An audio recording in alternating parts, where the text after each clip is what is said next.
ফেব্রুয়ারিতে নির্বাচন হবে না।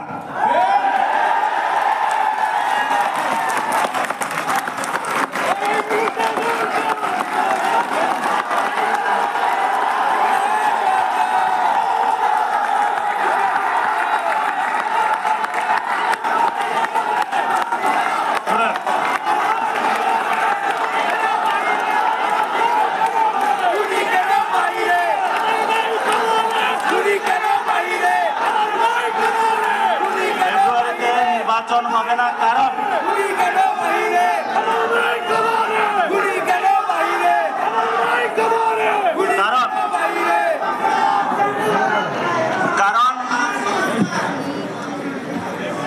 যদি ফেব্রুয়ারিতে নির্বাচন হয়, আমার যে ভাইয়েরা শহীদ হয়েছিল, রক্ত দিয়েছিল সংস্কারের জন্য, একটি নতুন সংবিধানের জন্য, তাহলে কবরে গিয়ে তার লাশটা ফেরত দিতে হবে এই সরকারকে। আমার যে ভাইয়ের হাতটা চলে গিয়েছিল, যদি সংস্কার কাজ শেষ না করে নির্বাচন হয়, তাহলে এই সরকারকে আমার ভাইয়ের হাতটা ফিরিয়ে দিতে হবে। যে মায়ের বুক খালি হয়েছিল, যদি সংস্কার ছাড়া, একটি নতুন সংবিধান ছাড়া বাংলাদেশে নির্বাচন হয়, তাহলে ওই মায়ের বুকের সন্তানকে ফেরত দিতে হবে। অনেক বাচ্চাকে দেখেছি এখনো বুকের দুধ পান করে, কিন্তু বাবা শহীদ হয়েছে। তাদের সাথে যখন কথা বলেছি, তাদের মুখের ভাষা পাইনি, শুধু চোখের ভাষা পেয়েছি। চোখের ভাষাটা ছিল অশ্রু। যে অশ্রুতে তারা বলেছিল, আমার বাচ্চা রয়ে গিয়েছে, আমার স্বামী চলে গিয়েছে, আমি বাংলাদেশ থেকে কিছু চাই না, কিন্তু আমি একটি সুন্দর ভবিষ্যতে বাংলাদেশ দেখতে চাই, যেখানে আমার এই বুকের যে সন্তান আছে, আর সন্তানকে কেউ খুন করবে না। কিন্তু বাংলাদেশে আমরা দেখতে পাচ্ছি একই সংস্কৃতির ডামাডোলে, একই ফ্যাসিবাদী সংবিধানে, একই সিস্টেমের মধ্য দিয়ে আমরা নির্বাচনে যাচ্ছি। তাহলে এতগুলো মানুষ শহীদ হওয়ার প্রয়োজন কি ছিল? এতগুলো মানুষ আহত হওয়ার প্রয়োজন কি ছিল? আপনারা দেখেছেন, এখানে অনেক মিডিয়া ভাই রয়েছেন।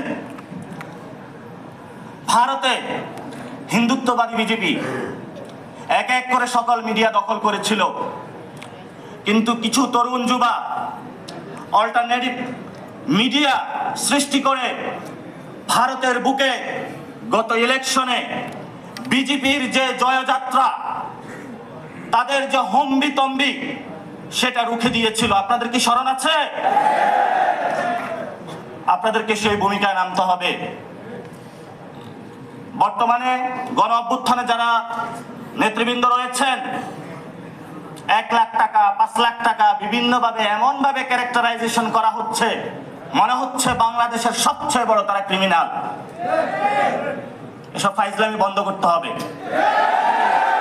আমি গণ অভ্যুত্থানের পরে সকল মিডিয়া সম্পাদকের সাথে বসেছিলাম, তাদেরকে একটা কথা বলেছিলাম, যা কাম করেছেন ঘরের ভিতর থাকেন, যদি লজ্জা থাকে ঘরের ভিতর থেকে বের হবেন না। কিন্তু যাদের লজ্জা নাই, তারা বারবার বাংলাদেশের মানুষকে ধোঁকা দিয়ে যাচ্ছে।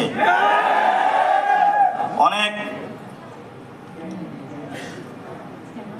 সাংবাদিক রয়েছেন যারা বুক থেকে বাংলাদেশকে ভালোবাসেন, তাদের সাথে কথা হয়, বলল নিউজ করতে চাই, জোর করে নিউজ করানো হচ্ছে অফিস থেকে।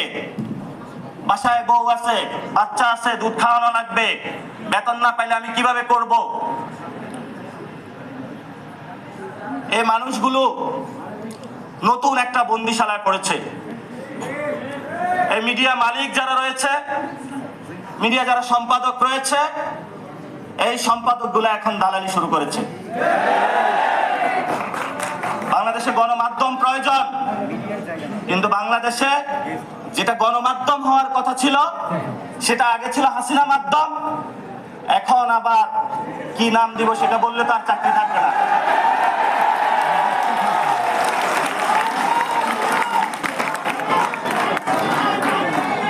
বিষয়, আমি শেষ করব, দ্রুতই শেষ করব। একটা গোয়েন্দা সংস্থা বাংলাদেশে ডিজিএফআই আপনার আমার পকেটের টাকায় চলাফেরা করে। তারা কত টাকা খরচ করে কিন্তু বাংলাদেশের মানুষ জানতে পারবে না। তাদের কোনো কোথাও দায়িত্ববোধ নাই, অ্যাকাউন্টেবিলিটি নাই, ট্রান্সপারেন্সি নাই।